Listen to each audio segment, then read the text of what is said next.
Assalamualaikum warahmatullahi wabarakatuh. Perkenalkan, nama saya Ajijah Putri dari kelas 2C, mahasiswa Pendidikan Jasmani angkatan 2019 Universitas Siliwangi. Kali ini saya akan mencoba mencoba menjelaskan mengenai pemahaman saya tentang teori belajar dan motorik. Pertama-tama saya akan mencoba menjelaskan mengenai motorik. Motorik adalah suatu istilah yang digunakan untuk menggambarkan perilaku gerakan yang dilakukan oleh tubuh manusia. Dalam motorik ini terbagi kedua kelompok. Yang pertama ada motorik kasar dan yang kedua adalah motorik halus. Motorik kasar yaitu gerakan yang dilakukan dan mengandalkan otot-otot besar seperti lengan, kaki, dan tubuh. Lalu gerakan apa saja sih yang dilakukan atau yang disebut dengan gerakan motorik kasar? Yaitu yang pertama adalah berjalan, yang kedua adalah berlari, melompat, merangkak, dan lain sebagainya.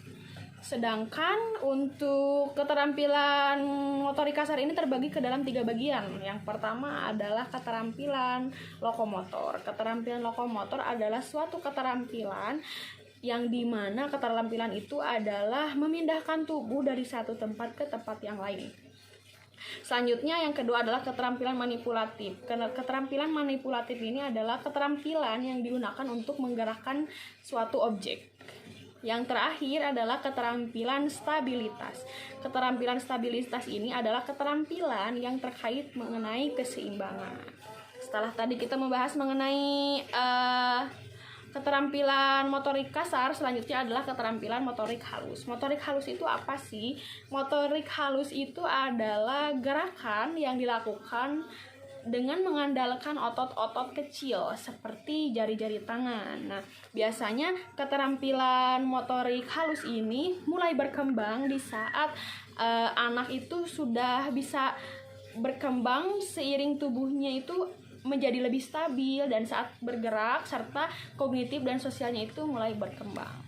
Setelah tadi membahas mengenai pengertian motorik dan macam-macam motorik, selanjutnya adalah ada faktor-faktor yang dapat mempengaruhi perkembangan motorik seseorang. Yang pertama adalah dari faktor perkembangan usia. Nah, dengan bertambahnya usia seseorang itu dapat berpengaruh terhadap perkembangan motorik. Mengapa? Karena dengan pertambahan usia berarti terjadinya pencapaian kematangan organ fisik. Nah, kemudian ditopang pula oleh berfungsinya sistem saraf pusat yang dapat mengkoordinasikan tubuh sehingga dapat melakukan gerakan motorik kasar dan motorik halus. Nah, selanjutnya yang kedua ada dari faktor tercapainya kematangan organ-organ fisiologis.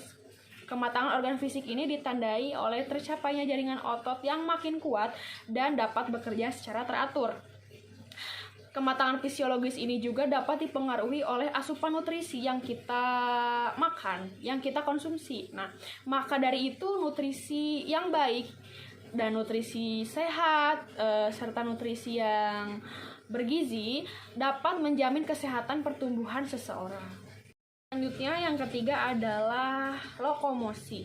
Lokomosi ini adalah suatu kemampuan untuk bergerak atau berpindah dari satu tempat ke tempat yang lain. Nah, biasanya keterampilan ini atau kemampuan ini mulai berkembang sejalan dengan bertambahnya usia dan tercapainya organ fisik yang matang.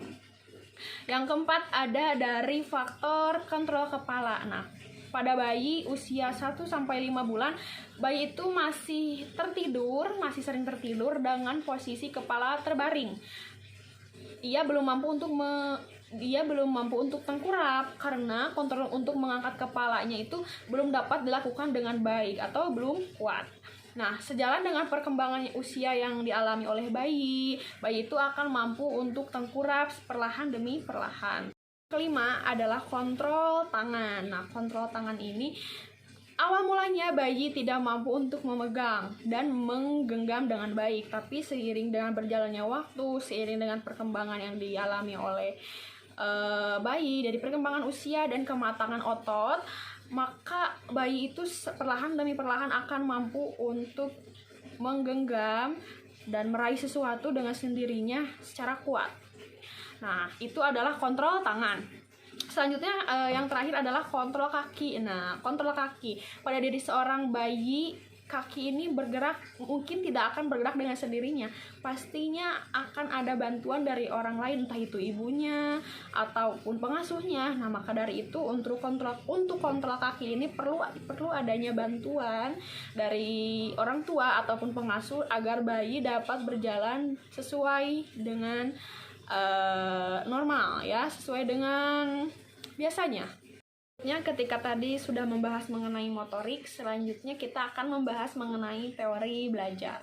Nah, teori belajar ini adalah pada dasarnya menjelaskan tentang bagaimana proses belajar terjadi pada seorang individu. Artinya, teori belajar akan membantu dalam memahami bagaimana proses pembelajaran yang terjadi pada diri individu, sehingga nantinya dengan pemahaman tentang teori belajar akan membantu guru, akan mempermudah guru untuk menyelenggarakan proses pembelajaran dengan baik dan benar. Ini adalah fungsi teori belajar. Nah, fungsi teori belajar ini ada 3 macam. Yang pertama adalah teori pembelajaran itu adalah pendekatan terhadap suatu bidang pengetahuan dengan cara menganalisis, membicarakan, dan meneliti pembelajaran tersebut.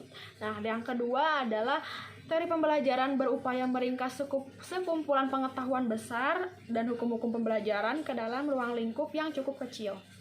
Nah, dan yang terakhir adalah fungsi dari teori belajar ini adalah teori pembelajaran secara kreatif berupaya menjelaskan apa itu pembelajaran dan mengapa pembelajaran itu berlangsung. Selanjutnya masuk ke pembahasan terakhir, yaitu mengenai macam-macam teori belajar. Nah, ada beberapa macam teori belajar. Yang pertama adalah teori behavioristik. Nah, teori behavioristik itu apa sih? Teori behavioristik itu adalah teori yang dimana memfokuskan bahwa hasil dari belajar ini dapat diukur dan dapat dilihat. Nah, yang kedua adalah teori belajar kognitif. Nah, pada proses teori belajar ini dapat berjalan dengan baik jika susunan materinya menyesuaikan dengan kognitif yang dimiliki oleh siswa. Nah, yang ketiga adalah teori humanistik. Teori humanistik ini adalah bahwa teori ini mempunyai arah bahwa teori ini lebih menekankan berfokus pada memanusiakan manusia. Dan yang terakhir adalah teori belajar konstruktivistik. Nah, dalam teori ini benar-benar diakui jika siswa atau peserta didik mampu mencari sendiri permasalahannya, mengkaji dan menggali serta membuat pengetahuannya sendiri. Sekian yang dapat saya sampaikan dan dapat saya paparkan. Mohon maaf bila ada kesalahan. Wabillahi taufiq wal hidayah. Assalamualaikum warahmatullahi wabarakatuh.